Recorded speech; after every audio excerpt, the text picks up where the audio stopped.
ये है अडयाला जेल, पाकिस्तान का सबसे मशहूर जेल। और इस वक्त इसकी दीवारों के पीछे एक आदमी बंद है। एक आदमी जिसने 1992 में पाकिस्तान को वर्ल्ड कप जितवाया, जिसने गरीबों के लिए कैंसर हॉस्पिटल बनवाया, इसके अलावा एक यूनिवर्सिटी बनवाई और सबसे बढ़कर 2018 में पाकिस्तान का प्राइम मिनिस्टर बना। आज उसी आदमी पर 186 मुकदमात हैं और दूसरी तरफ जिन पर केसेस थे वो आज इस मुल्क को चला रहे हैं। मियां मोहम्मद शहबाज शरीफ इस्लामी जमहूरिया पाकिस्तान के 24वें वजीर आजम बाज़ाब्ता तौर पर मुंतखब हो चुके हैं। तो सवाल ये है, क्या ये इंसाफ है या पाकिस्तान में इंसाफ का मतलब ही कुछ और है? तो आइए इस सब को जानने की कोशिश करते हैं। इसको समझने के लिए हमें ये बात जाननी होगी कि पाकिस्तान का सिस्टम काम कैसे करता है, क्योंकि बिना सिस्टम समझे ये नंबर्स सिर्फ नंबर्स ही रह जाएंगे। पाकिस्तान में करप्शन के केसेस के लिए एक अलग सिस्टम है और ये सिस्टम नैब के अंडर आता है, जिसको हम नेशनल अकाउंटेबिलिटी ब्यूरो भी कहते हैं। नैब एक ऐसा इदारा है जो कि बिना FIR के किसी को भी अरेस्ट कर सकता है। इसके अलावा नैब अकाउंट भी फ्रीज कर सकता है और किसी की भी प्रॉपर्टी पर कब्जा कर सकता है। और सबसे इंटरेस्टिंग बात कि नैब के सिस्टम में बर्डन ऑफ प्रूफ उल्टा होता है। बर्डन ऑफ प्रूफ की अगर हम बात करें तो उसका मतलब है कि इल्ज़ाम लगाने वाले को प्रूफ करना पड़ता है कि उसका लगाया हुआ इल्ज़ाम बिल्कुल सही है, और उस इल्ज़ाम को प्रूफ करने के लिए वो एविडेंसेस का यूज़ करता है। और नैब की अगर हम बात करें तो नैब जिस पर इल्ज़ाम लगाता है उस मुल्जिम को ये प्रूफ करना पड़ता है कि वो इनोसेंट है। नैब की रियलिटी की अगर हम बात करें तो नैब का चेयरमैन गवर्नमेंट अपॉइंट करती है। मतलब जो गवर्नमेंट में होता है वो डिसाइड करता है कि नैब किसके पीछे भागेगा और किसको छोड़ेगा, और यहीं से सिस्टम का डबल स्टैंडर्ड शुरू होता है। तो चलिए अब अपने मेन टॉपिक की तरफ चलते हैं।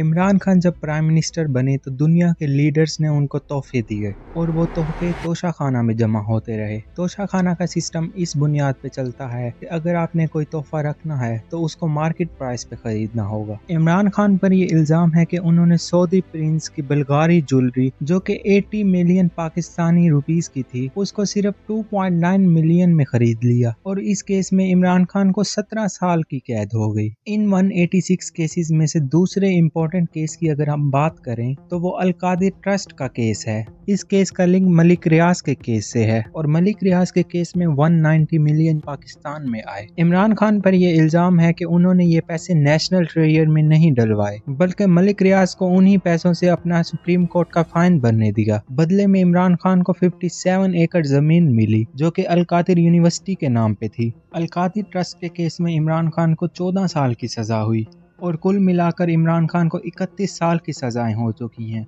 और इसी वजह से इमरान खान आज जेल में हैं। अब दूसरे लीडर्स की जानिब अगर रुख मोड़ा जाए तो सिस्टम थोड़ा अलग है। अक्टूबर 2023 नवाज शरीफ लंदन से वापस आते हैं और लोगों ने ऐसे जश्न मनाया जैसा कि वो इलेक्शन जीत गए हों। लेकिन अगर हम पास्ट में चलें, जब 2019 में नवाज शरीफ पाकिस्तान छोड़कर लंदन चले गए थे, उस वक्त का हाल क्या था? नवाज शरीफ पर 17 साल की सज़ा थी, एवनफील्ड केस में 10 साल की, जबकि अल अजीजिया केस में 7 साल की। फिर क्या हुआ? 39 डेज और एवनफील्ड में बरी। नैब खुद कोर्ट में आती है और बोलती है we are not interested in pursuing the appeal.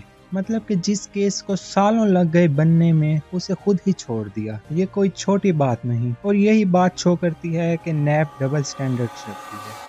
बाप तो बाप, लेकिन नैब ने बेटी का साथ भी ना छोड़ा। 2018 में एवनफील्ड केस में मरियम नवाज को भी 7 साल की सजा हुई। फिर जब उनकी पार्टी की गवर्नमेंट बनी तो उनका केस गायब हो जाता है। और हैरत की बात तो यह है कि आज मरियम नवाज पंजाब की चीफ मिनिस्टर हैं। आज के प्राइम मिनिस्टर की अगर हम बात करें तो उन पर भी नैब ने बहुत शफकत की है। 2020 में FIA ने शहबाज शरीफ को 16 अरब रुपए की मनी लॉन्ड्रिंग केस में गिरफ्तार किया, और वक्त के चलते 2021 में उनकी बेल हुई और 2022 में शहबाज शरीफ प्राइम मिनिस्टर बन जाते हैं और उनका केस आज भी पेंडिंग है। इस बात से हम ये अंदाजा लगा सकते हैं कि एक इंसान जेल से सीधा प्राइम मिनिस्टर ऑफिस भी जा सकता है। मतलब कि पाकिस्तान में ये भी पॉसिबल है कि आप 16 अरब रुपए की मनी लॉन्ड्रिंग करें और फिर भी आप प्राइम मिनिस्टर बन सकते हैं। शरीफ खानदान के अलावा एक और भी खानदान है जिसकी बात अगर ना की जाए तो पाकिस्तान की सियासत अधूरी है, और ये खानदान और कोई नहीं बल्कि भुट्टो खानदान है। और इस खानदान के केसेस की अगर हम बात करें तो जरदारी साहब के खिलाफ 36 नैब केसेस थे, और वक्त के साथ नैब ने खुद 4 अपील वापस ले ली और इन केसेस को फ्यूटाइल एक्सरसाइज लिखा। मतलब कि ये सब केसेस जो जरदारी साहब के खिलाफ हैं सब के सब पॉइंटलेस हैं। और आज वही शख्स जिसके खिलाफ 36 नैब केसेस, मतलब कि जरदारी साहब, आज वो पाकिस्तान के प्रेसिडेंट हैं। तो नैब के डबल स्टैंडर्ड्स तो यहाँ पर भी वाजिया होते हैं। और अब अगर हम इन सब को एक साथ कंपेयर करें तो हमें ये मालूम होता है कि इमरान खान पर 186 केसेस हैं जिनमें उन्हें 31 साल की कैद हुई है, और इसी वजह से वो आज अडियाला जेल में बंद है।